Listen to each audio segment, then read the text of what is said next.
Good evening, everyone, and thank you for joining us for this important discussion tonight. My name is Aaron Choklarosh, and I am the British Columbia Regional Manager for B'nai Brith Canada. On behalf of myself and Marvin Rotrand, the National Director for the League of Human Rights for B'nai Brith Canada, and all of us here at B'nai Brith Canada, I welcome you to this event on Jews from Arab lands and Iran. This evening's discussion will center on the nearly 1 million Jews who were forced to leave their countries of origin not so long ago. From the 1940s until the 1970s, and heightening with the founding of the State of Israel in 1948, nearly 1 million Jews were expelled from their homes across Arab countries such as Iraq, Syria, Lebanon, Egypt, Yemen, Libya, Algeria, and also from Iran. Tonight, we will hear their stories and listen to how some of those people and their communities made their new homes in Canada. We will hear from Rabbi Shlomo Gabay, the rabbi of Congregation Beth HaMidrash in Vancouver, the largest Sephardic congregation west of Toronto.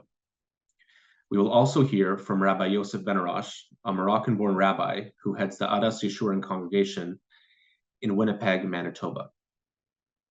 And equally as importantly, we will hear the riveting stories of those people and their descendants who were forced to leave their homes in various Arab countries and Iran not so long ago, just simply due to their identity of being Jewish. This is an important discussion in itself, and this flight and exodus of Jews is commemorated on November 30th every year. But especially with the surge of anti-Semitism that we've been seeing nowadays since the Hamas terrorist attack of October 7th, the discussion on anti-Semitism and Jews being targeted simply for their identity is all the more important. So thank you very much again for joining us, and without further delay, we will be joined next by Rabbi Shlomo Gabay, the rabbi of Congregation Beth HaMidrash in Vancouver, and from there we'll continue on with the rest of our speakers. Thank you. Thank you again, Rabbi, for joining us today and taking the time to speak to us. So Congregation Beth HaMidrash is the largest Sephardic synagogue west of Toronto here in Canada. And this year represents around 50 years, I think. I think it's exactly 50 years since Beth HaMidrash was registered as a Sephardic congregation here in BC. And you've had the current location for a while now. And can you tell us about the history that led to the founding of a Sephardic congregation here in the western part of Canada? Sure. So Beit Midrash itself actually had a bunch of Sephardim, Sephardic Jews from all over the world, Jews from Morocco, Algeria, Iraq, India, Aleppo, all over the place, Yemen. There was a whole bunch of eclectic group, I should say, of people that had their customs from Sephardic land all over the world, and they just didn't have a place where they felt comfortable to express the liturgy, I suppose, the way they were used to. And there was a few people that got together. One of them, who I have the pleasure of calling a friend, who's still a member, and he was one of the founding members. His name is Albert Malul. He's originally from Morocco, from Tangiers. And he basically got a small group together, and they started praying, I think, once a month in someone's house. And eventually the group got bigger. I think they wanted to do Chagim. And eventually Albert was actually the head of the JCC at the time. And they approached him if they can actually use maybe a room in the JCC or something along those lines. And he got permission, and that's how it kind of started as a group. Eventually, later on, the synagogue, which current building is actually housed in was actually a Ashkenazi shul. And I think the Ashkenazi shul was a breakaway from another shul, and some stories there. But bottom line is the Ashkenazi shul was actually getting older and older, and most of the people were, it was kind of running out of steam. And they offered it to the Sephardic group, and they came with 2 or 3 conditions. And that's one of the reasons why we actually have like 4 Ashkenazi Sifrei Torah over there in the synagogue. So basically that's how it started, and ever since it's just been growing. Thank you. So can you tell us a bit about yourself and what led you to Vancouver? I know that you're originally from England, I think London, and that you studied in Israel. But what made you choose coming to Vancouver and B'nai Brith? Yes, that's a very loaded question. So the short answer is, I was born and raised in London. So was my wife Rachel, and my father-in-law actually had a synagogue there. He was my rabbi when I was younger, and we eventually got married, moved to Israel, and after studying in Israel, I did a course, which was a program together with the kollel, which I was studying my rabbinic studies to get smicha and my rabbinic ordination.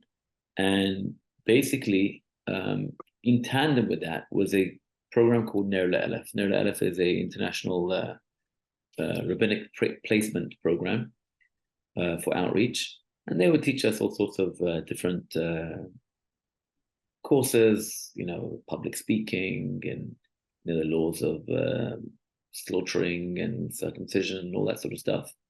And then after 3 years, you have to leave and you have to go do your bit for the Jewish people. And we went out to a place called Gibraltar. Gibraltar is an absolutely fascinating place. It's in the very tip of Spain. 30,000 people, 800 Jews. I think they say more Jews per capita outside of Israel than anywhere else in the world. Very, very tight-knit, beautiful community. They've been there for 300 years. They got kicked out of Spain in 1492. They were 200 years in Morocco for the most part, and over 300 years now in Gibraltar. So a lot of the customs are actually ancient customs from Spain, which they took with them. If I remember correctly, they even had a tune they used to sing on Yom Kippur, which was the tune which they would sing at the Order de Fez when people would actually be taken to the stake to be burnt. They would have a certain tune they would sing, and that was a thing. It was a very, very, very poignant tune sung in the middle of Yom Kippur service. Gibraltar, we were there for 5 years, almost 5 years, and then this job opportunity came up. Vancouver was a very, very beautiful. British Columbia is not to be taken for granted. I think the way they sold to us was one of the 5 most beautiful cities in the world. And I think the pull for us was, the people who we spoke to were such kind people, were such nice people, and the group was not, a lot of synagogues, especially Sephardic synagogues around the world, is either a Moroccan synagogue or Iraqi synagogue or Persian synagogue or a synagogue from Syria, Aleppo, these places, and they have very unique customs. I think what was beautiful about this place was, like I said before, was eclectic. It was a group with a bit like, all stripes, colors. We even have some Ashkenazim in the group, who just love the warmth and the vibrancy of the Sfaradim, and that kind of really pulled me in. No, I definitely understand that. I know that B'nai Brith does have Ashkenazic members, and I know that the Ashkenazic synagogue Sha'ar Tzedek has Sephardic members. So I think that's also something you see in other synagogues here in Vancouver. But I know that B'nai Brith is one of the larger synagogues in Vancouver. And can you tell us a bit more about the role of the shul in the community and just about the membership in the Sephardic community here in Vancouver? Yeah, so B'nai Brith is actually the only Sephardic synagogue in Western Canada. as in west of Toronto. And I get calls, regularly from all over Canada, and even from surrounding, places like, even places in the US, or people who are visiting and stuff like that. And, it's just because there aren't any other synagogues, Sephardic synagogues around. B'nai Midrash is a very, it's like you said, we have a very close connection to Shaare Zedek, I suppose you can call it our sister synagogue, or as you mentioned, although Ashkenazic by origin, but has been very, very open, very welcoming to us, and we do a lot of programming together. And Rabbi Rosenblatt has been unbelievable throughout my tenure over here, in support. And the truth is, the Jewish community overall in Vancouver has been overwhelmingly supportive. It's very beautiful to see that kind of, cross-pollination between the communities. And I think it brings a certain passion, certain vibrancy, and a certain love for Judaism with different flavors and different cultures kind of mixed together. I think today, when you have, food, for example, is a classic. Back in the day, if you were Ashkenazi, you ate your filter fish and your cholent and whatever it was. And the Sephardic foods were, spicy, and it had the cultural angle to it. And I think, like today, the cookbooks, one night you can be having an Indian cuisine, and one night you can be having some other dish from around the world, and those cuisines have now become so normal, so normative for everyone around the world to kind of actually share that. And I think it's a beautiful thing that we definitely have in Vancouver, that we have such a combination of flavors between us. And so Ashkenaz and Sephardim, we both feel so comfortable in both places. And I think it's a very beautiful thing. Yeah, definitely. I know there's a lot of people that, go to synagogue one week and B'nai Midrash one week and Shaare Zedek. So it's definitely there's a big sense of togetherness here. And can you just tell us how your synagogue has and your membership has coped in the aftermath of the terrorist attack by Hamas on Israel on October 7th of this year? And we've obviously seen a lot of an upsurge of anti-Semitism here in Canada. And can you tell us a bit about how your membership has been affected by this? That's obviously a very fresh wound. We're just over 50 days now into the war. And, although there's good news coming out with the hostages, at least some of the hostages are being freed, and we're praying for the continued, hostages to be let free safely and come back home. Unfortunately, on October 7th, my father was actually in town from London. We were walking to synagogue, and the news was coming in. We actually had a bar mitzvah from a family who's originally from Israel. The grandparents, his name was actually Tzion, actually had come in, and with that entrance of the synagogue that morning, where the bar mitzvah was that day, and the grandfather is weeping, but like tears, and I was like, what's happening? And he said, it's been a terrible massacre, and there's so many people have been murdered and kidnapped, and we don't know the numbers yet, but it's crazy. And, my father, who actually fought the war in Yom Kippur as a tank commander, he immediately said to me, without knowing numbers, and, being Shabbat, we didn't have phones, and we didn't, have any, only the messages that were coming in from people weren't being updated in real time. And my father straight away said, this is going to be a lot worse than Yom Kippur war. And I said, why do you say that? He said, listen, Yom Kippur, there were tanks, there were borders, there were armies. Armies fight each other, and there's, discussions, truces, and peace process, whatever it is. And he said, this is civilians.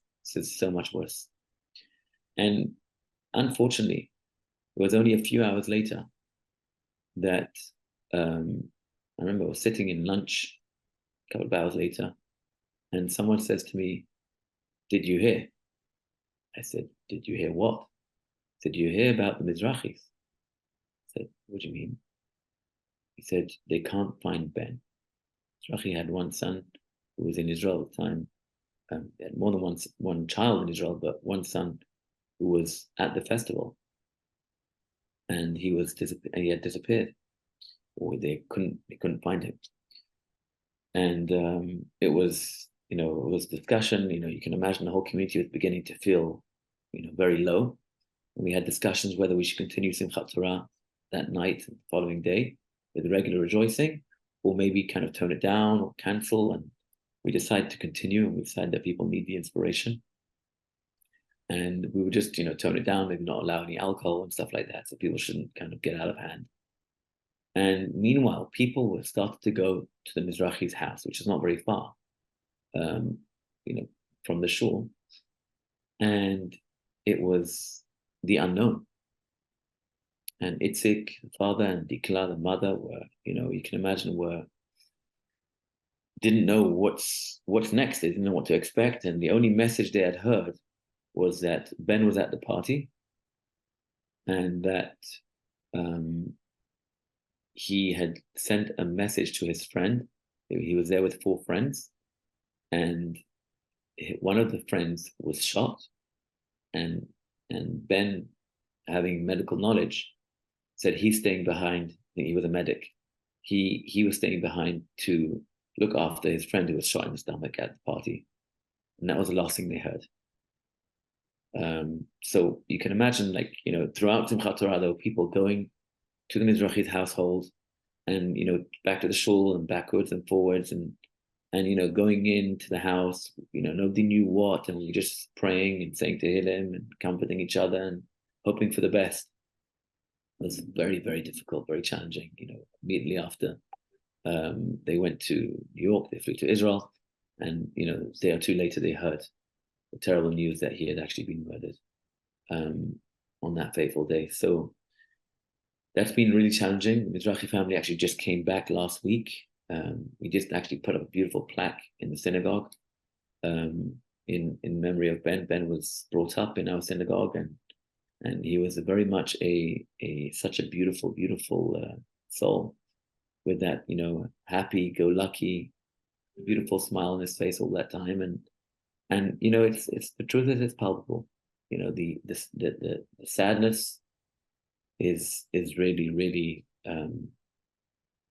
so hard to deal with, and that's something which we're living with every day. Yeah, I definitely remember hearing about Ben Mizrahi, and just finding out about that and hoping that he'll be returned home safely. And obviously it's been a tremendous loss for the Vancouver Jewish community, and I hope and pray, along with everyone else, that we only hear better news coming out of Israel. And just returning to November 30th again. So today we mark the International Day to recognize Jews from Arab lands in Iran. And there were 900,000 Jewish refugees that were forced to leave, often under adverse conditions, by the countries that they were living in around the time the state of Israel was established, and for 10, 20 years after that.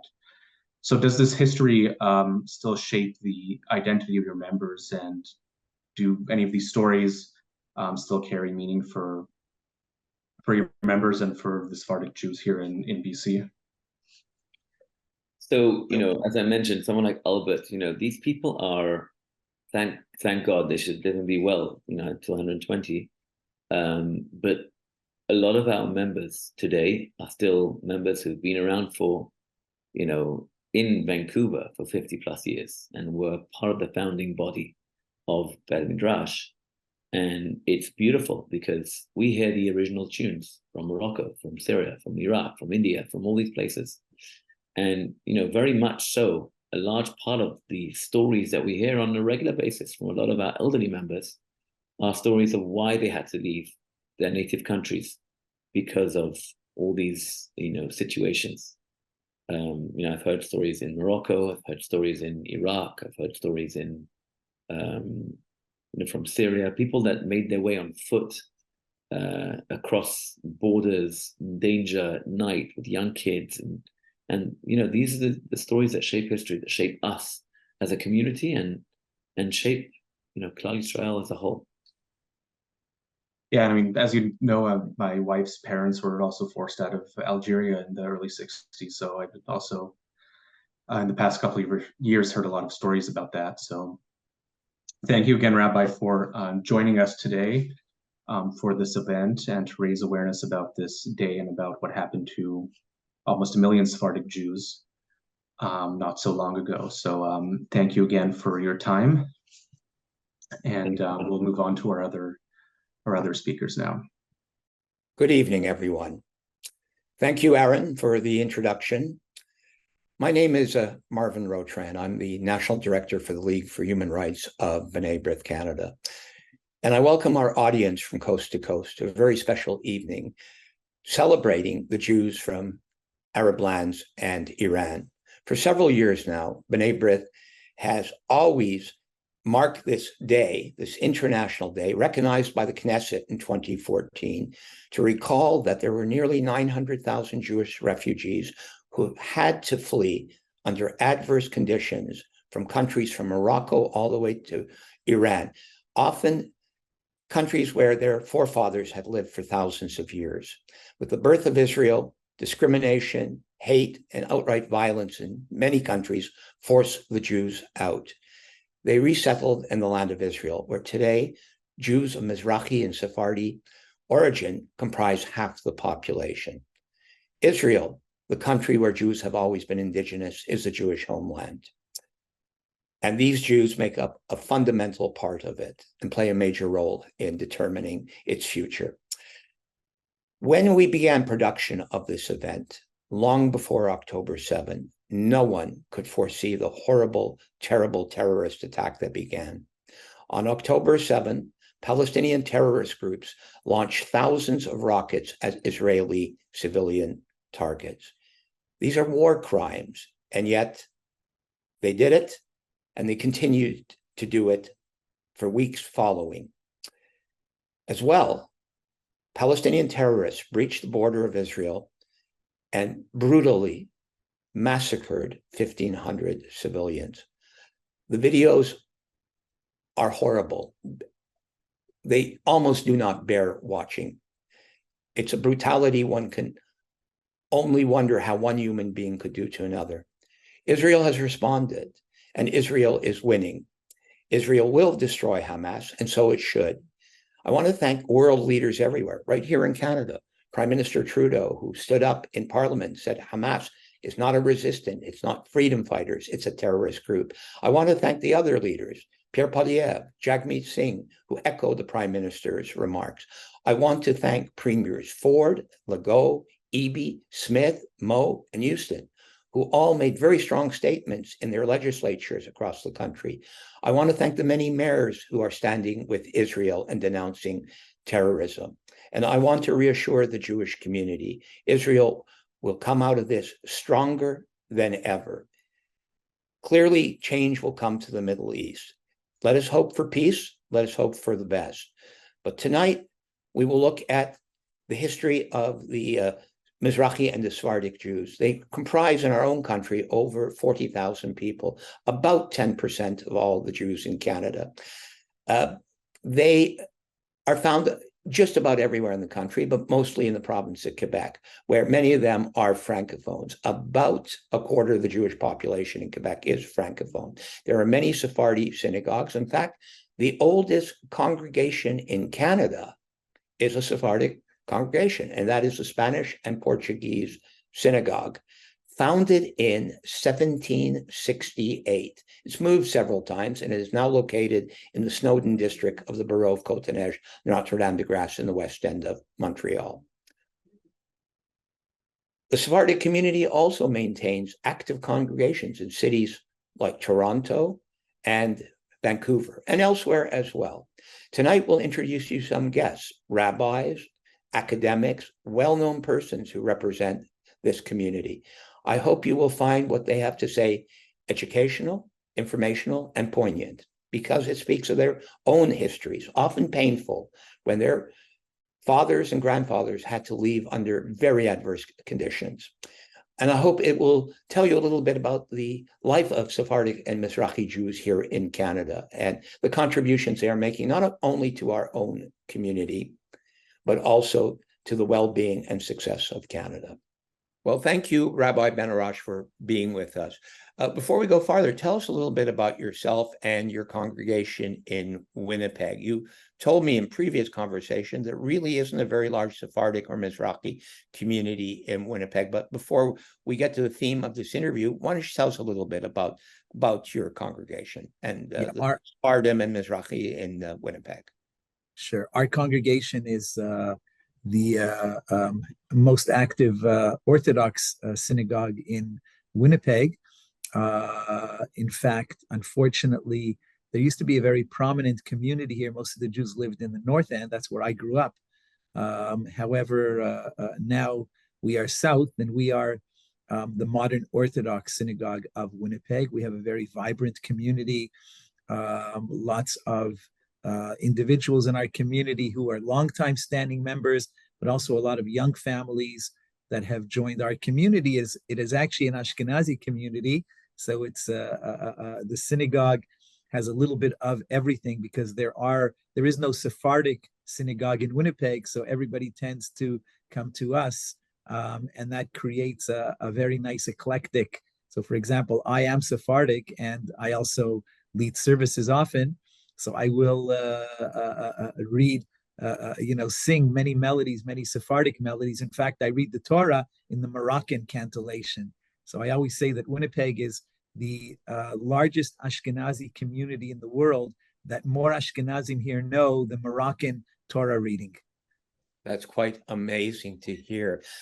You alluded to the fact that Jews used to live in the North End. And in fact, Jewish history in Winnipeg goes back almost to Confederation. There have been Jews there since before Manitoba became a province, played a role in Manitoba becoming a province, were there when Winnipeg was incorporated as a community in 1872, but more larger and widespread immigration at the turn of the 20th century. Synagogues were built, congregations were created, and the history is basically that of the Ashkenazi Jews. But you yourself are of Sephardic origin. So how did the Ben-Arashes come to Winnipeg, which I understand it was in the 1950s? And why did they come to Winnipeg? Why did they not stay in Morocco? Well, it was time for us to leave Morocco for sure after the establishment of the State of Israel. I think the writing was on the wall, and that's when a tremendous amount of Jews from Morocco started to leave. Our family, so the first member of our family that came here was in the late 50s. It was my uncle, my mother's brother, and we left Morocco in 1963. What happened was my uncle was stationed here in Winnipeg by the Canadian government. He had a trade that fit into Winnipeg, so they shipped them off to here. And in 1963, my father is a Jewish jack of all trades. He's a shoichet, a mohel, a sofer, a teacher. And in 1963, the mohel of Winnipeg passed away, and there was an opening for, not the mohel, I'm sorry, the shoichet of Winnipeg passed away, and there was an opening for that position. It was a quick phone call from my uncle, who was here in Winnipeg, to my father in Morocco. And my father came, brought the family in 1963, and he became the shochet of Winnipeg, and he held that position for over 40 years. Mm-hmm. The Jewish community dates back an awfully long time in Morocco, literally well over 1,000 years, that's for sure, and was quite numerous. Is there still a Jewish community in Morocco? How large is it? And I understand Morocco is making overtures to try to correct some of the issues of the past. First of all, it's building relationship with Israel, normalizing relationship. But more than that, I understand Morocco is reaching out to Jews in diaspora. Can you tell us a little bit about that? Yeah, so there's only about, I believe, about 10,000 Jews left in Morocco. Casablanca, Marrakesh have communities. However, the Jews were always treated well in Morocco, and now that Israel has normalized relations with Morocco, that's created. There was always tremendous amount of tourism, Jewish tourism, going to Morocco from Israel and from also outside of Israel. And now that there's normalized relations, there is a tremendous amount of tourism, Jewish tourism, that is going to Morocco. In fact, I will say that we here in Winnipeg are planning a trip to Morocco. We're calling it Magical Morocco, a kosher trip to Morocco from our community here in Winnipeg, 10 days. And we have an organization in Marrakesh that actually it's a Jewish organization in Marrakesh, a family who has a Jewish tourism business, and they basically take care of all the logistics and everything that needs to be taken care of. Of course, you know that there was just a terrible earthquake in Marrakesh. So we hope to still have our trip. But yeah, there is a tremendous amount of the Moroccan government wants the Jewish tourism. It's very, very rich. There's a very rich Jewish history there. Jews from Morocco have a very strong sense of nostalgia, and they really enjoy going back and visiting. One of the places that we will visit on our trip, which is right after Passover, is the city of Tangiers, and I hope to visit the house that I was born in. And also, I have two grandparents, my father's mother and father, who are buried in the Jewish cemetery of Tangier. So I hope to be able to visit their graves as well. So there is a tremendous amount of tourism going to Morocco. I'm sure that will be a very moving experience for you going back to your roots. But there's a very large Moroccan Jewish community in Israel. And, Yes. It's generally not known to the Canadian general public that a majority of Israelis actually trace their origin to Arab lands in Iran, that they come from Morocco, Egypt, Iraq, Iran, Libya, Tunisia, other countries, and they still maintain a distinct identity. I'm quite interested. You mentioned that there's a lot of Jewish tourism. I presume a lot of that's coming from Israel, as Moroccan Israelis retrace their family histories. Is there any sense of bitterness? Is there a memory of something that was lost? Because for many, it wasn't an easy decision, but it was a necessary decision to leave their homes. In some of the Arab lands, there was violence and pogroms, and others confiscation of all assets. Morocco, I understand the situation wasn't quite as difficult, but for many, there wasn't really much of a choice. Can you tell us sort of how people came about to make their choices to leave in the 1940s, 50s, and into the 1960s? Yeah, I think the establishment of the state of Israel was very exciting for a lot of Jews. The Jews of Arab lands, they were, they all come from very, very traditional backgrounds, and I think they saw something, about the establishment of the state of Israel, the Zionism in it, the return to the land. I think that was very, very appealing to a lot of the Jews of Arab land. So that opportunity, and I think also the tension of just now living in an Arab country while there's a conflict going on between Israel, and the Arab world. I think those things together created this impetus and motivation for Jews to leave. The Jews of Morocco, they're always nostalgic, and we always have good memories about Morocco. But we also left, and we're not allowed to take anything. I'll just tell you one quick story. I have an uncle, my mother's brother. The majority of our family went to Montreal, and my mother had a brother who lived in Montreal, and he was a tailor in Morocco. And in order for him to get his money out of Morocco, he transferred his money into American dollars, and he sewed it into the lining of the suits. He made suits, and he sewed it into the lining of the suits. And then he transported the suits when they moved to Montreal. He transported the suits with him to Montreal, and that's one of the ways that he was able to, to save his money. But Jews lost their properties; they lost a tremendous amount when they left Morocco. Let us hope for better days. But it's very important that this chapter of history that touched 1 million people across the Arab lands in Iran, making them refugees is not forgotten. And in fact, it's a story that needs to be told, and we're committed to telling this particular story. There's more scholarship about it right now, and there's more publicity, but it's important as well for Jewish community leaders to make sure that our own community knows this story, not just the general public, because unfortunately, too many don't know the story of your uncle or the reality he had to face, or the rest of your family, or the rest of the Moroccan Jews, or those through the Arab lands and through Iran. I thank you very much for joining us today and telling us a little bit about your work in Winnipeg, the small Sephardic community in Winnipeg, your unique congregation, the fact that so many Ashkenazi Jews in Winnipeg are familiar with something that most are not in terms of. That's correct. Exactly.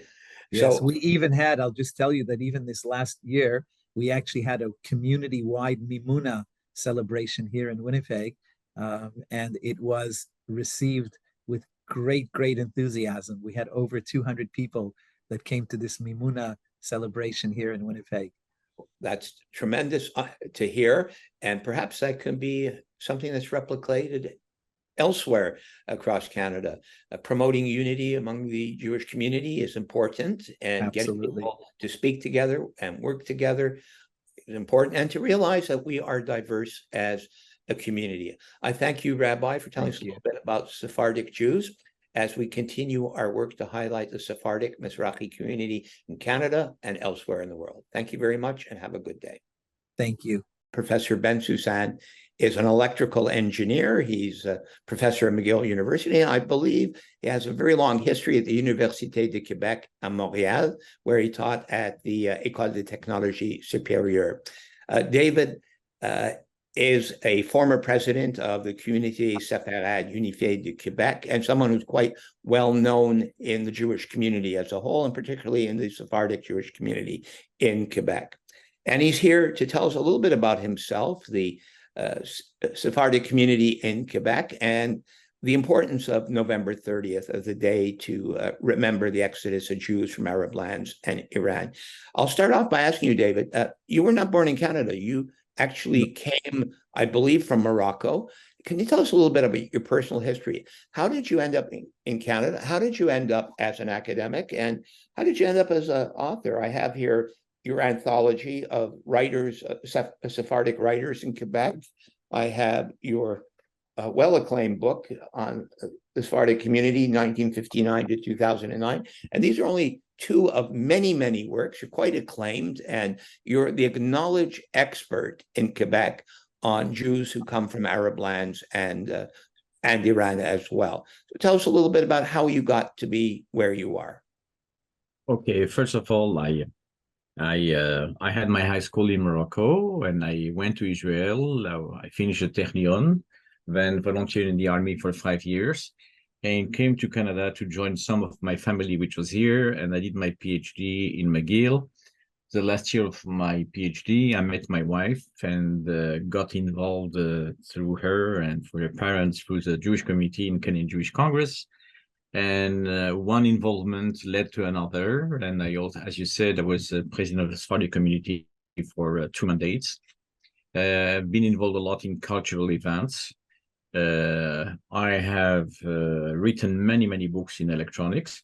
But besides that, I also felt the need to write about Sephardic history, culture, and so on, because it seems to me that the whole civilization has gone away. We had Jews living in many, many countries, having developed their own language, like Ladino, Judeo-Arabic, Judeo-Iranian, and so on. Their own, even their own gastronomy, their own art, their own jewelry, everything, and their own sense of humor, music, and everything has been scattered away. In the past 70 years, my family is scattered between Australia and Sweden and whatnot. And that's it. So it's a situation, and I had the impression that everything is scattered, and there's a lot of very, very valuable cultural elements which have been somehow forgotten, or simply by Francisation or Hispanization and so on, led to the fact that people were more interested to do PhDs on Jeanne d'Arc and Charlemagne and Napoleon than on their own history.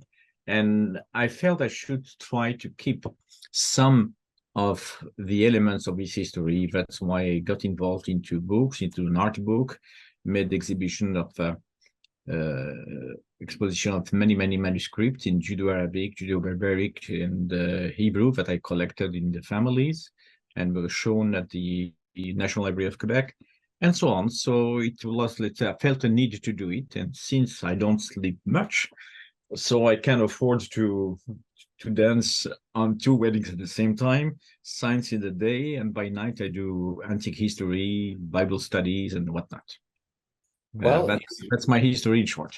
Well, it's exemplary, and you're not the only person of origin, Jewish origin from this part of the world has been successful here in Canada. There's a very large Sephardic community in Quebec, as everywhere across Canada, but particularly in Quebec. There's a smaller community that identifies as Mizrahi, but many have been successful in many endeavors, whether it's business or education, science.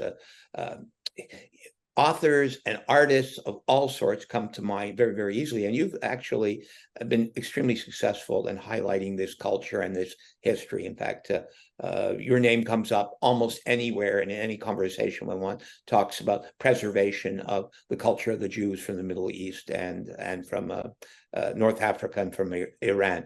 But before I go further, academics often say the words Sephardi and Mizrahi are interchangeable. Others say, no, they're different. They talk about different people. Some say the word Mizrahi is entirely sociological and artificial because before, Jews from Egypt did not necessarily identify as being the same as Jews from Syria or Jews from Algeria with Jews from Lebanon.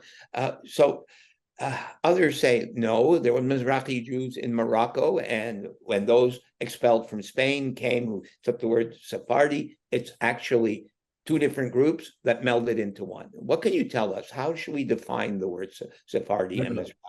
In fact, before 1948, there were Jews, simply Jews. Like a Jew in Morocco, imagine if all Jews in the world are like him, same for Poland, same for everything. You know, for Golda Meir, Jew meant speaking Yiddish also. So it's not everyone, but when all the diasporas melt together in Israel, they started to realize there were different cultural backgrounds and so on. It's very difficult to divide the Jewish people in very, very sectorialized groups. Sometimes you have Ashkenazi, which are from Europe. That means Ashkenaz means Germany, and sometimes Sephardi Spain. But in fact, you know, many Sephardim have lived in Europe. I'll come to it in a second. And therefore, the division is not as clear versus Europe versus originally from the Spain or the Arab countries or Muslim countries. It's not that basis. Let's know now to Sephardi and Mizrahi. When we say Sephardi, is simply the culture that has what you call the golden age of Spain. It was Spain, Morocco at the time, the one country, and this culture has achieved fantastic levels in many, many fields, in science, in art, in philosophy, and so on. And people remember fondly this period. This period of called the Sephardi Golden Age was not only in Spain. It went and influenced many, many countries around. I remember once I was in a kibbutz and somebody from Iran having the same tune but mine, and they for some liturgical song. So I could see that it was not simply confined to Spain. It went all over. Now, what we call Mizrahi means Oriental. So Oriental, that means the Levant, okay? Egypt and East. So somehow Morocco means Occidental. Maghreb means Occidental. So we call them sometimes Mizrahi, but in fact their name means Occidental because in the West. So what is the difference? Mizrahi is a Judeo-Arabic culture, way of life and so on. It has also been enriched by the exiles that came from Spain. Jews from Spain were exiled in 1492. They went to Turkey, they went to the Balkans, they went to Bulgaria, they went to Egypt, Syria, and so on, and also obviously in North Africa, but also in Holland. And in fact, most of the Jews of England came from Holland, and most of them were Sephardim from Spain and Portugal, but we call them Spanish Portuguese Jews. Jews were expelled from Spain to Portugal, and that's why in Montreal we have the Spanish Portuguese synagogue because the population who was Spanish speaking went to Portugal, and from there they went to Holland and so on. Even in Canada until 1868, the sermons in the Spanish Portuguese synagogue were in Portuguese, for example, and then they switched to English later on. So it's very hard to say was Mizrahi. Mizrahi is the Orient. So in North Africa, you have not only Judeo-Arabic, you have also Judeo-Barbaric, what's called the Amazigh culture. The Jews from the Atlas, it's very different. You have Jews with Spanish background, with Judeo-Arabic background. So you have all those cultures which mingled together, and many times they became one. Okay, although in some places there were still, each one has his own world. Like the Jews of the Atlas was relatively marginalized compared to the Jews in the cities and the Jews coming from Spain, which after the years united and became one. So that's in the case of Morocco. But in general, when you say Mizrahi, means Oriental. When we mean by Oriental, maybe Arabic or Judeo-Arabic speaking, for instance, or maybe. How do the Jews of Iran fit into this term? The word Mizrahi, could it be applied to them or not? They do, because they're in the Orient, although they're not Arabic speaking. But there's 100,000 or so of them. Now there's only maybe around 10,000 or 15,000 there left. For how long, I don't know. But this is a culture. It's a Judeo-Persian. It's a world in itself. But just like Judeo-Arabic is a word in itself in Morocco, in Algeria, in Tunisia, and so on. When I grew up, I could see the work like Les Misérables translated in Judeo-Arabic, Alexandre Dumas also, and so on. So it's a whole culture, and it disappeared. A bit earlier, you mentioned that it's a culture that's disappearing. First of all, nearly 1 million Jews were expelled from Arab lands and from Iran, many under very difficult circumstances, most without their assets either, forced to leave with nothing. Most ended up in Israel, where they form a very large part of the population. Others are scattered over the world. You mentioned your own family, Australia, Sweden, here in Canada. I'd like to know how much of the culture and language has been preserved. You mentioned Francisization, Hispanicization in some cultures, I guess the influence of English as well. Have the languages been lost? I mean, you mentioned Ladino at one point. You mentioned Judeo-Arabic, Farsi, Judeo-Farsi as well was an existing language, and there were others as well. The mountain Jews of Azerbaijan, some moved to Israel, most still stay in Azerbaijan, still speak a language distinct to them, but for those who were expelled. In Israel or elsewhere, how is that history and culture being kept alive, or is it not? Are we seeing it extinguishing after a couple of generations? It is very difficult to keep the languages alive and this culture alive for many reasons. Number one, since the majority is in Israel, there was this Hebrew culture that had to be all over, and we had to forget the Yiddish, we had to forget Arabic, we had to forget the diaspora, the Gola, and be Israeli, Hebrew-speaking, reborn Israelis. That's one thing. In Montreal, we have a theater in Yiddish. We have some school, Bialik school teaches Yiddish. In the case of the Sephardi community, which is relatively 1/3 of the community or so, which is divided between Judeo-Arabic speaking and Ladino speaking and some Barbaric speaking, and not much. We don't have the critical mass to have something. Although in the past there have been theaters, there have been events theater in Judeo-Arabic and in Ladino. I would say it's mostly for the people from the old country who can still relate to that. But I don't believe that the new generation, they're Judeo-Quebecois, Judeo-Canadian, and that's it. It's a new reality. Well, one of the successful annual events of the Community Séfarade Unifiée du Québec is the Festival Séfarade. Does this have resonance with young people, or does it cater, as you said, to the generation that came before? Because it does highlight achievements of the Sephardic community, particularly in art and culture, film festivals, etc. How can this become relevant to, first of all Jews? Because in the Ashkenazi community, many Jews are not familiar with the culture or the history of those who come from the Middle East or from North Africa or from Iran. So how can we leverage something that does exist, something that goes on every year, which appears to be successful? How can this become a tool for all Jews to know this culture better, but particularly to transmit this culture to a generation of Sephardim who were born here? Well, I can tell you that when I was involved in this Sephardic festival, like the first, decades, it used to cater mostly for the population of immigrants. Now it has evolved. There's a new reality. There's young people, young professionals who are less sensitive maybe to the Yiddishkeit of the old country, but they have a new reality and they want to relate to social networks. It's a different culture, different. The youth are different, and I believe it's the same all over. But to me, any Jewish culture is very enriching. Be it Yiddish, be it Ladino, be it Arabic, it's all fantastic enrichment. The sense of humor, the jokes, the art, the songs, the music. We basically a museum of all humanity and historical museums. I mean, our Jewish identity. We remember Egypt, but we remember Babylon. We remember the Assyrian. We remember everything. We don't forget anything, and we keep alive all the history, all the major elements through our history, just like if they had an impact on the reality of today.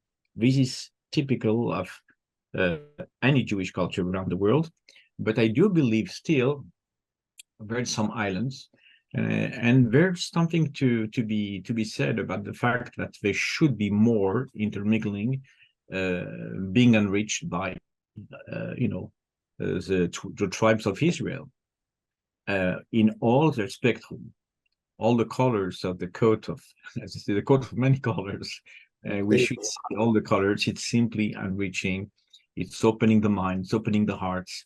And somehow, when we study Jewish reality, you realize that all over it has been the same context, the same survival, the same difficult conditions. Despite differences in the host societies. Exactly. Yeah, and somehow they managed to survive in spite of persecutions, in spite of discriminations. They survived and they got to where they are today. So today we live a new reality, the reality of 21st century. It's a global world, and we live the reality of Israel, where everybody's united in Hebrew culture and language. There's a lot to be said about our past. Right. To understand ourselves, we have to know our history. If not, we simply float. That brings me perfectly to my last question, because today, November 30th, is a special day. How do we leverage this day to preserve our history and our culture in all its glorious diversity in the Jewish community? And today we concentrate on the Jews of Arab lands and Iran, because it is the day to remember them and what they lived. How can we better use this day to tell a story that most Canadians don't even know, that there were 1 million Jewish refugees from the territories stretching from Morocco to Iran. Many of them, as I said previously, forced to leave under difficult circumstances, some from one day to another, and almost all with absolutely no assets, cutting their roots that go back, in some cases, thousands of years. So any proposals or suggestions? What can we say to the public about this day, November 30th? No, every diaspora has lived different conditions, like the Iraqis, where it was very dramatic. In Egypt, they had 24 hours to leave the country and so on. In some other countries, they have to leave quietly and not say that we're going. Their assets were simply sold for peanuts, I would say. So it has not, the situation is not the same. Nevertheless, many people didn't feel that they could continue because there was always, even in countries which were relatively moderate, like Tunisia and Morocco, people felt that if somehow, amongst the many coups against the government, that if there was something else coming, right wing or left wing, the Jews would be the first to suffer, definitely. So it was like a conditional happiness. You knew you could be there. So that's why people felt the need to leave, although they lived in this countries much longer than the Arabs. The Arabs only 7th century, and Jews in the Sephardic country, or Sephardi Mizrahi country, are there since 2,500 years sometimes. So now, what can we do to preserve that? Simply, we have to be aware of that. There was some injustice, certainly. We all know that, we speak about the injustice of refugees and so on, and there's organization dealing with that, but somehow Jewish refugees never got any recognition, not by international norms, not by international bodies, and it's a pity, because it's, in a way, it's a discrimination again, that we ignore the suffering of a part of the population and versus the other. Today, there's millions and millions of refugees around the world. Sephardic Jews generally have evolved. They have left a lot of assets and memories and culture in order to survive elsewhere. And I believe it's a history which needs to be said. I don't know how many people think that, they're going to get maybe or some compensation for what they have lost or not, like in Iraq or Egypt or something. I don't know really how much it's going to be actual, but nevertheless, we cannot erase the fact. The fact history is what it is. You cannot ignore history. Ignoring history will lead to new mistakes.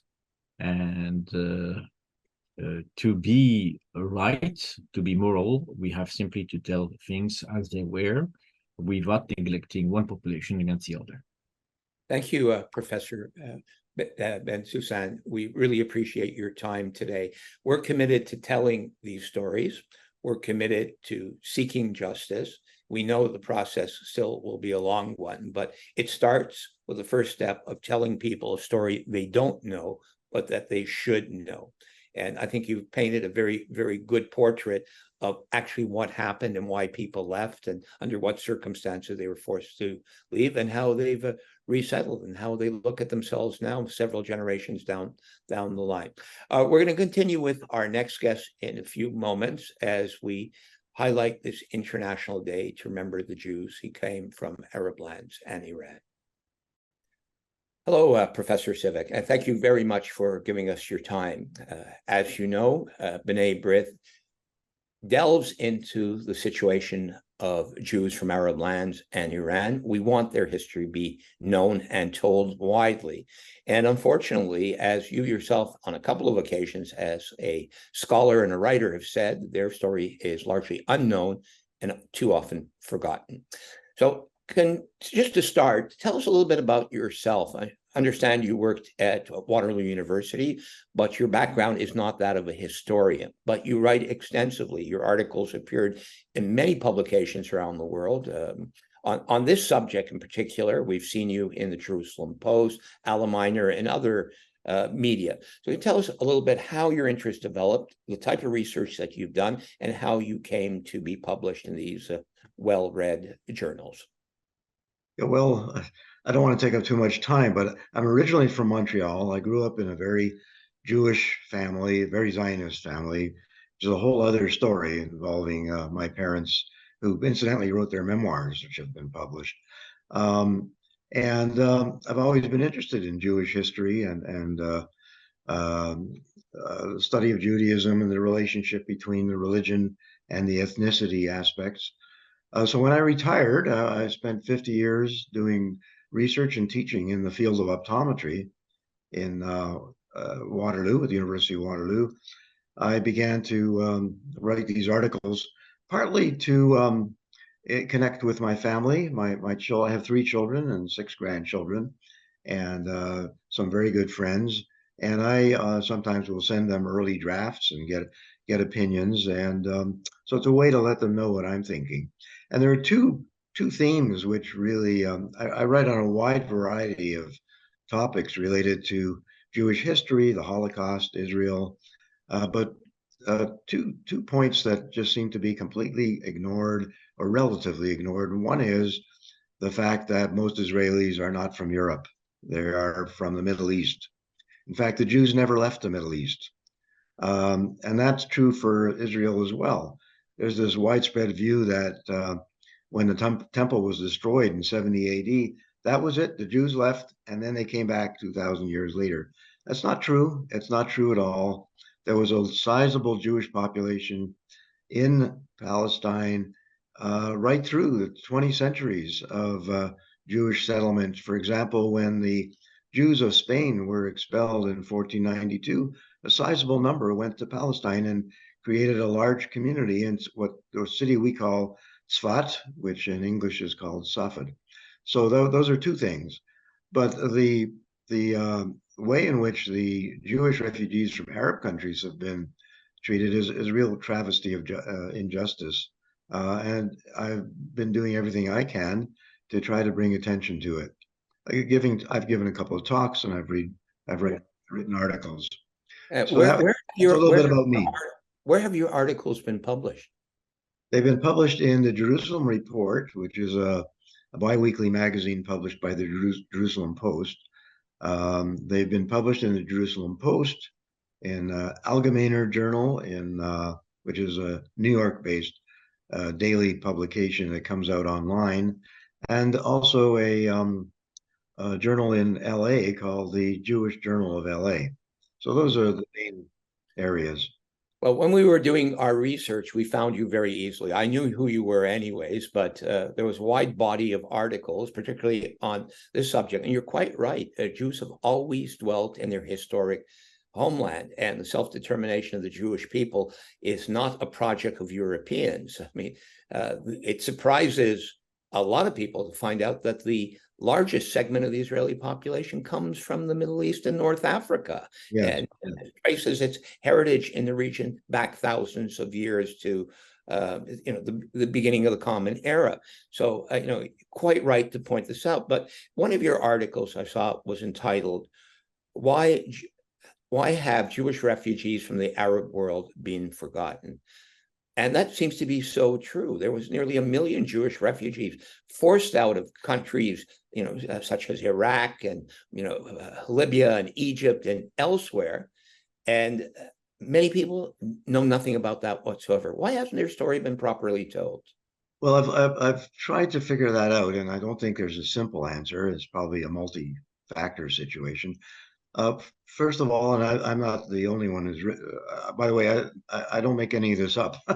This has all been, there are academics and historians that have written all about this. And in fact, an amazing recent book by an American academic.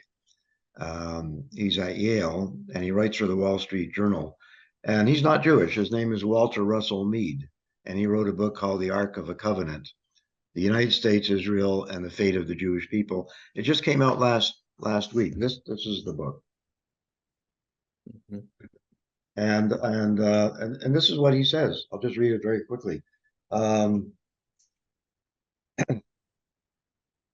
Yet the new anti-Israel narrative also overlooks crucial events. To take just one example, only a minority of Israeli Jews are European by origin or descent. The plurality have no European roots. They came to Israel from other countries in the Muslim Middle East. Many of these Mizrahi Jews fled or were driven out of their homes by Arab governments and mobs in retaliation, it was claimed, by their persecutors for Israeli behavior against the Palestinians. Others fled brutal mistreatment and unconscionable discrimination. No one speaks of compensation for these refugees. No one commiserates with them. No one seeks to hold anyone to account for the crimes committed against them. So this is a book that was just written last year. I think part of the reason why they've been forgotten is they themselves have not made a case for it. Let me give you an example. Um, one of the pogroms that took place in Russia that had acquired a large deal of publicity was the one in Kishinev. I'm sure you're familiar with it. It Yes, was I am. 1905, I think. 1903 and again in 1905, based on the blood libel. The Jews were using the blood of children for ritual purposes like baking matzah. That there was widespread publicity in the Jewish and non-Jewish world, a famous poem by Chaim Nachman Bialik about it, and so on. A very similar event took place in the city of Shiraz in Iran in 1910. There was a pogrom. It was witnessed by the French organization, Alliance Israélite, and there were about 6,000 Jews in Shiraz at that time. I think 12 were killed in the pogrom. All of them had to leave their homes. It was a terrible, terrible pogrom, but who knows about it? It took place even later than the Kishinev pogrom. So that's one reason would be the refugees themselves have not, for whatever reason, have not made a case for it. That's changing. Here's a book that came out about 5 years ago by a woman in London. It's called Uprooted. She's British, and her name is Lynn Julius, and she speaks all around the world now, and she's the child of Iraqi Jewish refugees. So that's changing. The other reason is I think there's a fair bit of Christian sympathy for the Palestinians and a lack of sympathy for the other side. That goes back to the historic relationships between Christianity and Judaism, and the idea of a resurgent Jewish state isn't something that goes down particularly well, and that's been written about by a number of people as well. And then you have the influence of the Muslim states. It's easier for them to portray the Israelis as European colonializers than it is to admit that so there are multiple factors, but those would be. So in essence, you were saying that the story just hasn't been well enough told, that there really hasn't been concentration on it, because that's one of the reasons B'nai Brith every November 30th marks the International Day to speak about Jewish refugees from this part of the world. And as you point out, they are now the majority in Israel. Their descendants have made the state of Israel vibrant and strong. Yes. And, the diaspora extends around the world. It's not just in Israel. Here in Canada, we have a significant Sephardic population, particularly from Morocco, but also a Mizrahi population as well. So clearly more work needs to be done. But it's not just the Arab world, Professor Sivak, it's Iran as well. You mentioned the pogrom in Shiraz in 1910, but up to recently, there was quite a significant Jewish population in Iran. I believe today there are still 8,000 Jews more or less hostage in Iran. The rest have been forced to flee. Can you tell us? Most of them live in Israel.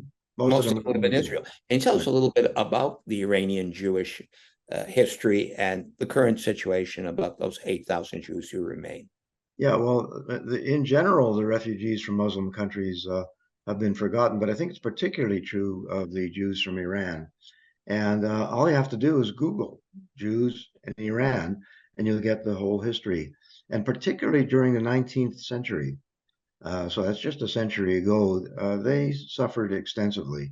There were cases, I think it was 1839, when the Jews of the city of Mashhad, they were forced to convert to Islam or die. So there were serious pogroms. I think they get left out of the story.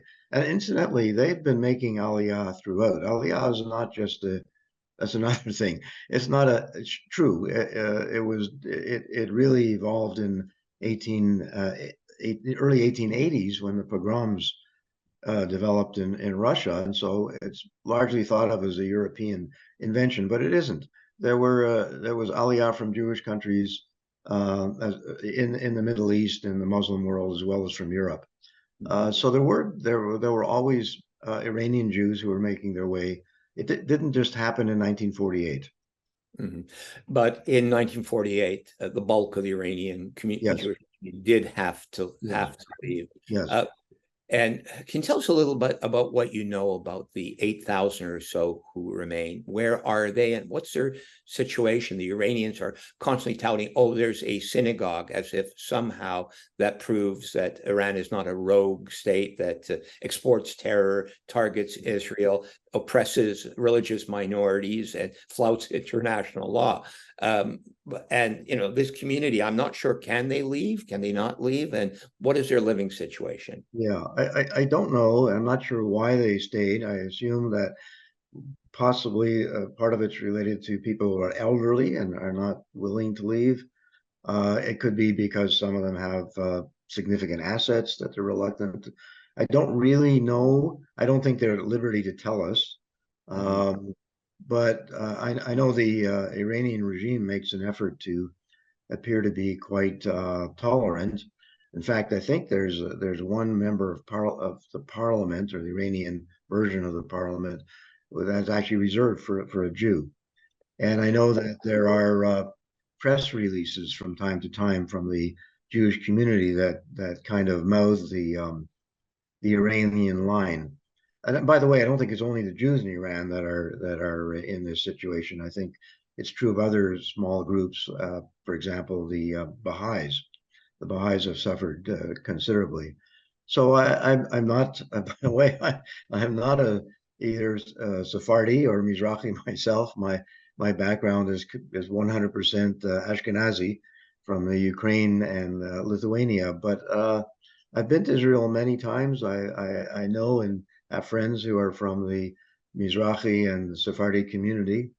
I knew and to some extent interacted with an academic at the Technion in Israel who was an Egyptian Jew who was put in jail, and I suspect he was probably even tortured during I think this would have been during the period of the 6-Day War.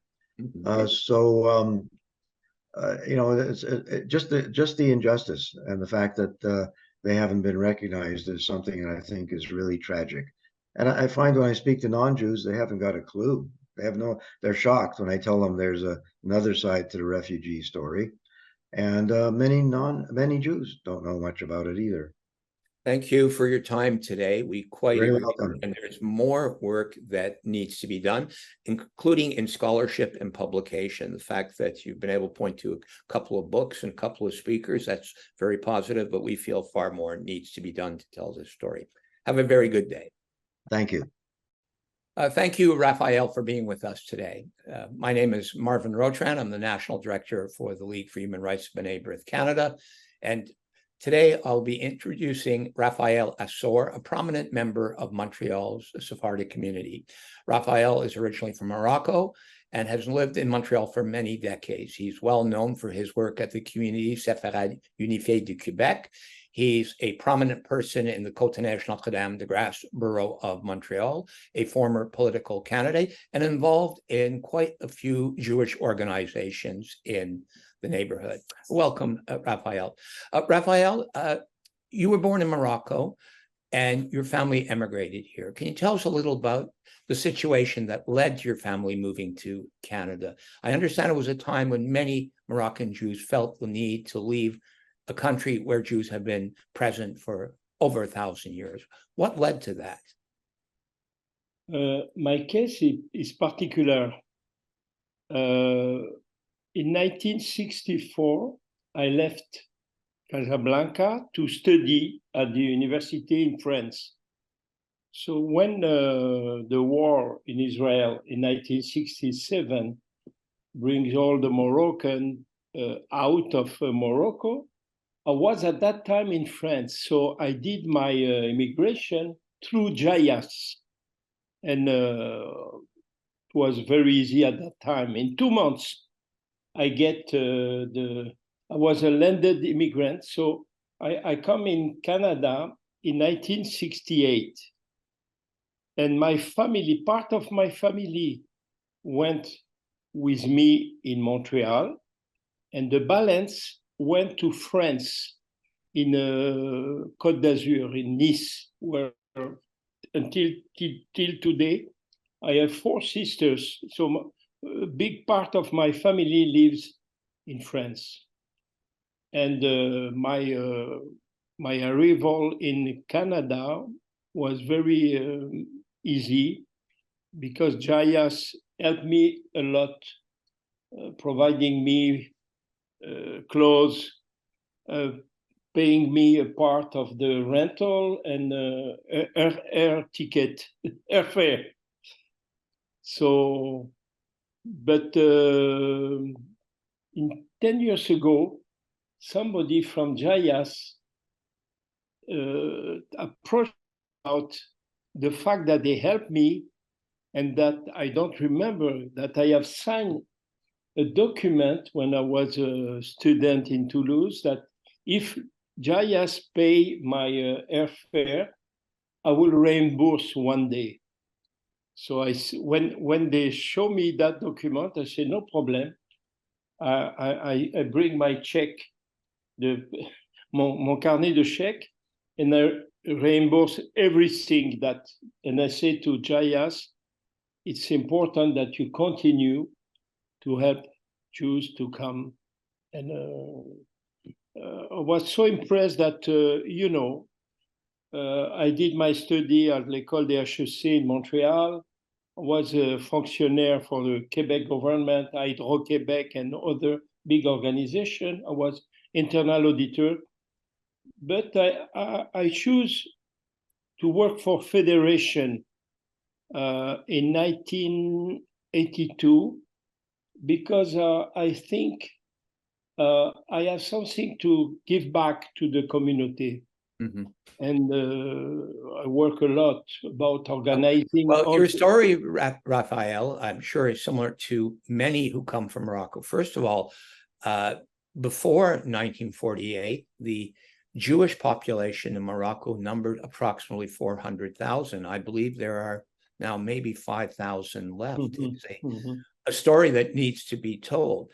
10% of Canadian Jews, almost 40,000, are of Moroccan origin or descent. There are people like you who are born in Morocco, others who were born here but are of a Moroccan Jewish heritage. The population of Israel counts today 900,000 people who are of Moroccan Jewish origin or heritage. That's a large part of the population. Mm-hmm. So it's a story where a country that had a long Jewish history now has practically none whatsoever. When others came during the period of mass immigration, first to Israel and to other countries like Canada, what was the sentiment in the community? Was there a lot of unease and fear? I mean, clearly, when Israel was born, there was efforts to target Jews in Morocco, and many had to leave during this period. But when Morocco became fully independent in 1956, we understand that the Arab League tried, despite the efforts of King Hassan to protect the Jews, to foment violence and discrimination against them. So what was the circumstance of most people leaving Morocco? Did they feel that they were fleeing? Were they glad to cut the ties with the country where their ancestors had lived for such a long time? What was the circumstance back then? My case is different from the majority of Jewish Moroccan, because when I finished my, let's say, like the CJEP, the high school, in Casablanca, I was friends with an Arab Moroccan, Saïd Abdallah. We were very friends, and we went together in Toulouse. I remember when I come in Toulouse, Jewish people who were Moroccan who were students, they asked me, why are you so close to Moroccan and Arab?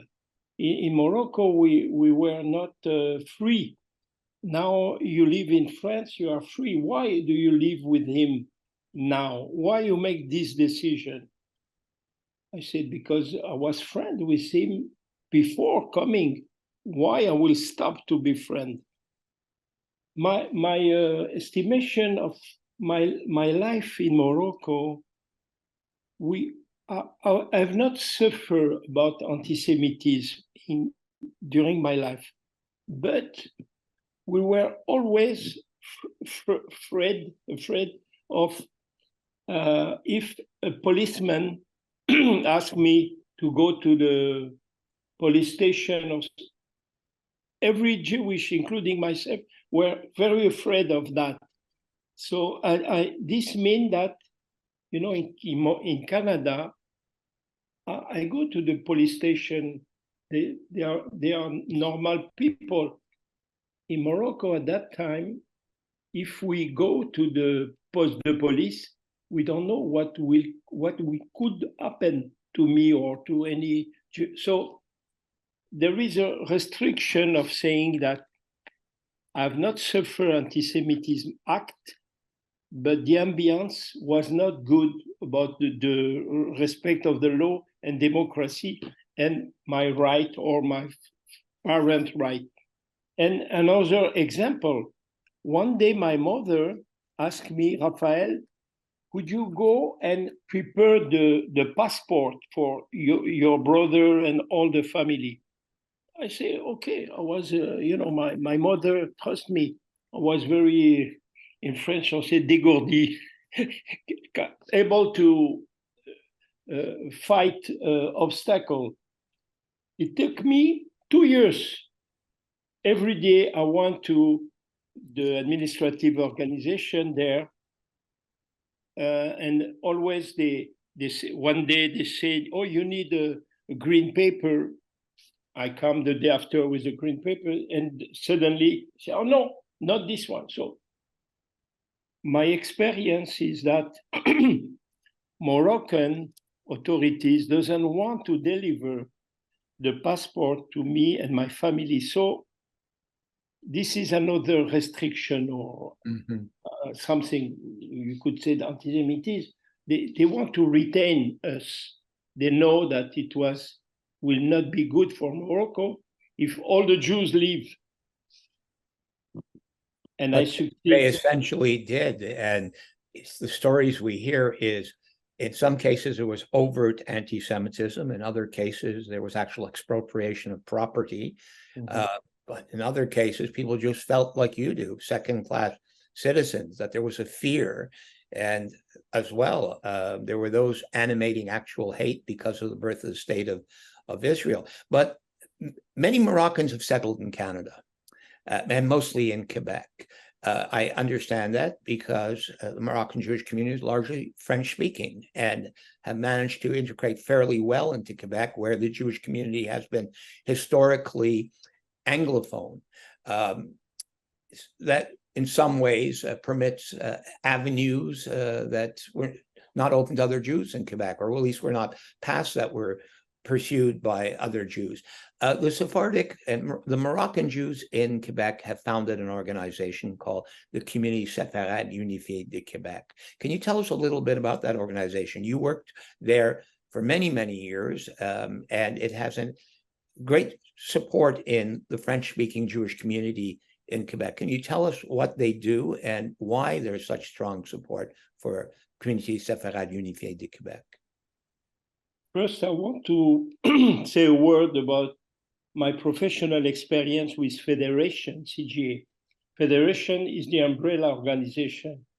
And they hire me because I live in France. I speak good French.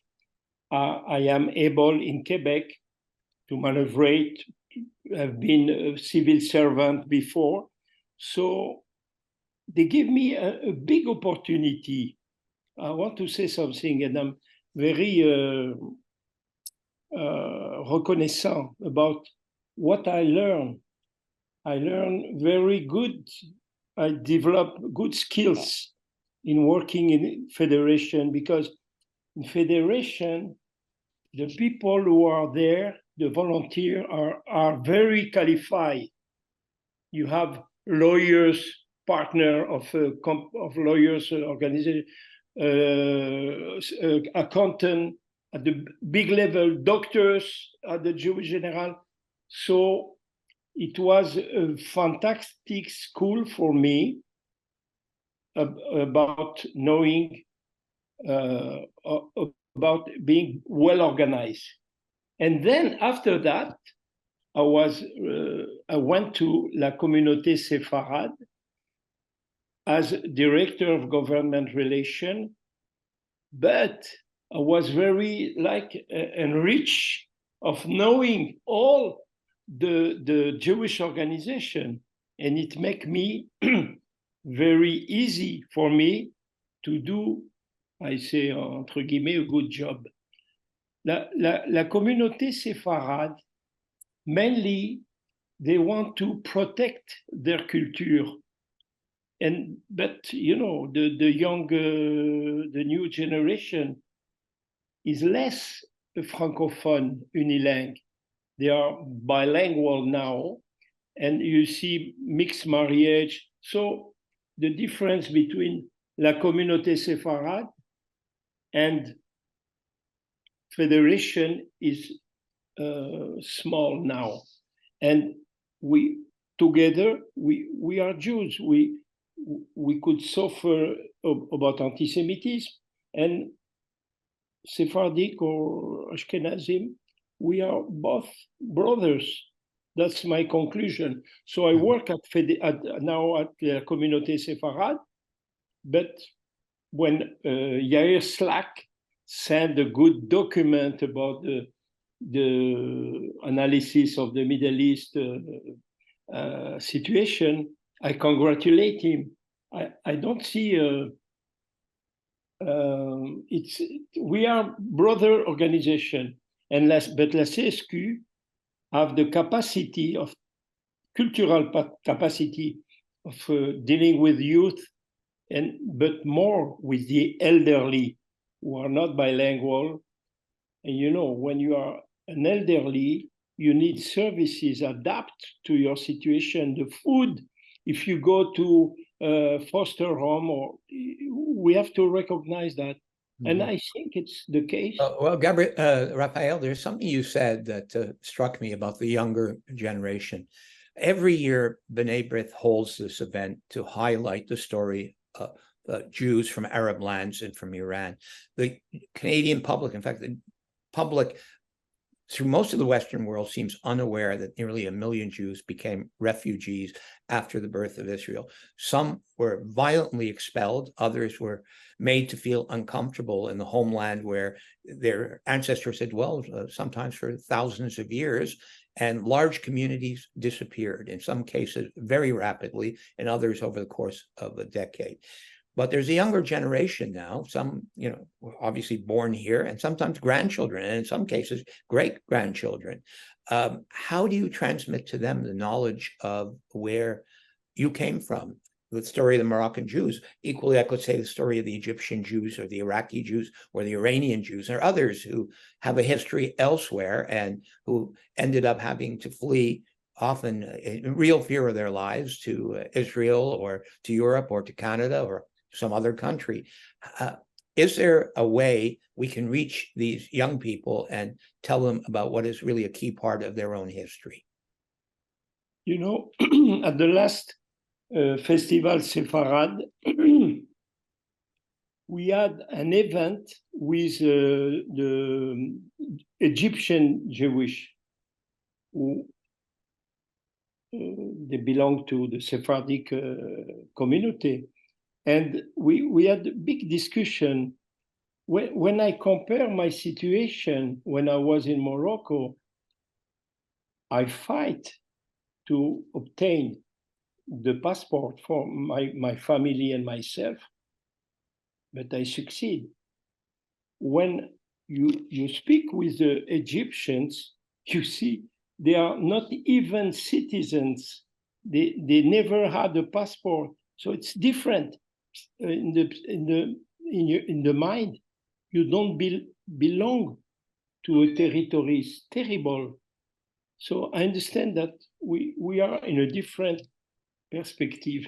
So maybe Morocco was the best for the Arab world, the best window of a certain democracy for the Jewish people compared to other country, Algerian, or you see now all the Jewish, a big number of Israeli or Moroccan originated want to go back to visit Morocco, and the king of Morocco is smart. Not only he restore the cemetery, but even he give the name of the streets. For instance, in Meknes, you had a lot of Jewish, and so Morocco now want to show to the Jewish Moroccan who live outside that they could come back in Morocco. They make a really big effort. I see every day example of that. Well, we note that Morocco and Israel are building a relationship now. The word normalization is used, and as well, there's hope out there. I thank you for your time today as part of our event to highlight the story, the very rich histories and the very often tragic stories of the Jews from Arab lands and Iran. Thank you very much. Thank you. Well, thank you everyone for being with us for this evening.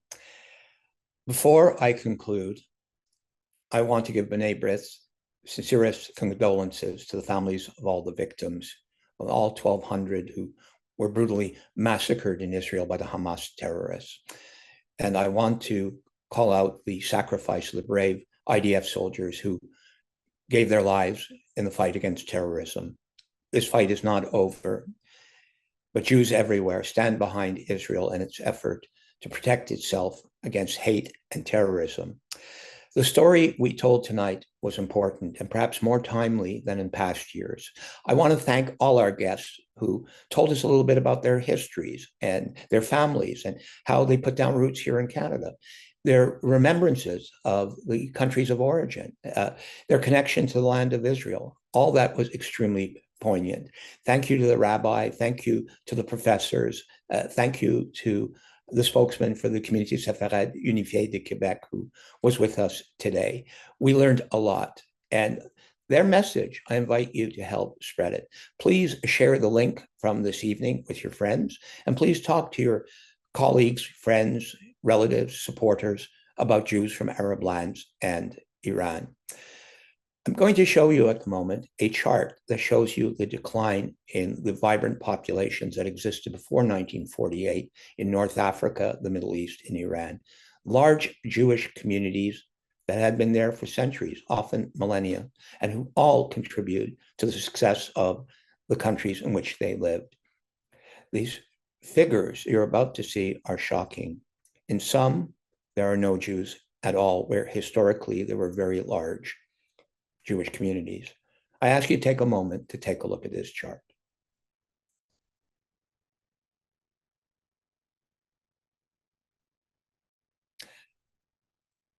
The numbers that you see here on your screen, from Algeria to Egypt to Yemen to Iran, Iraq, show that there were once vibrant, strong Jewish communities. They no longer exist.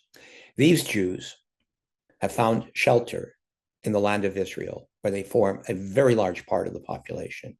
And they have contributed to the success of adopted countries across the democratic world, including here in Canada, where the 40,000 Sephardi and Mizrahi Jews are a major part of our community, contribute every day to the success of our Jewish community. I thank you all for having been with us. And Aaron, I hand it back to you. Thank you again, everyone, for joining us this evening for our discussion on Jews from Arab lands and Iran.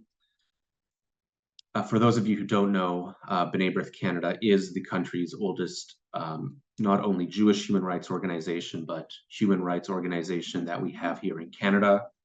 We were founded in 1875, so we have been active for a very long time.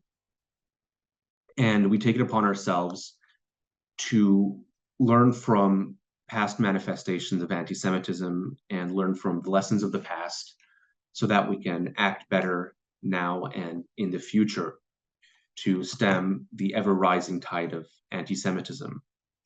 and especially since the Hamas terrorist attacks on October 7th, and since then, we have been seeing a surge of anti-Semitism all across the country, in all of the cities and provinces in Canada. And this is obviously very alarming for us here at B'nai Brith and for the whole community in general. And that's why it's all the more important for us to recognize days such as today, November 30th, which is recognized as the date to commemorate the flight and expulsion of Jews from Arab lands and Iran. So I thank again all of you for joining us. I thank our speakers for their time in discussing their stories and in discussing their communities. We really, really appreciate it. And we hope that all of you learn from this event and all of you are able to use some of the lessons that we have learned today in our collective fight against anti-Semitism and hatred here in Canada. So thank you again for joining us. And once again, on behalf of myself and on behalf of Marvin Rotrand and Michael Mostyn, we thank you for joining us this evening. Thank you.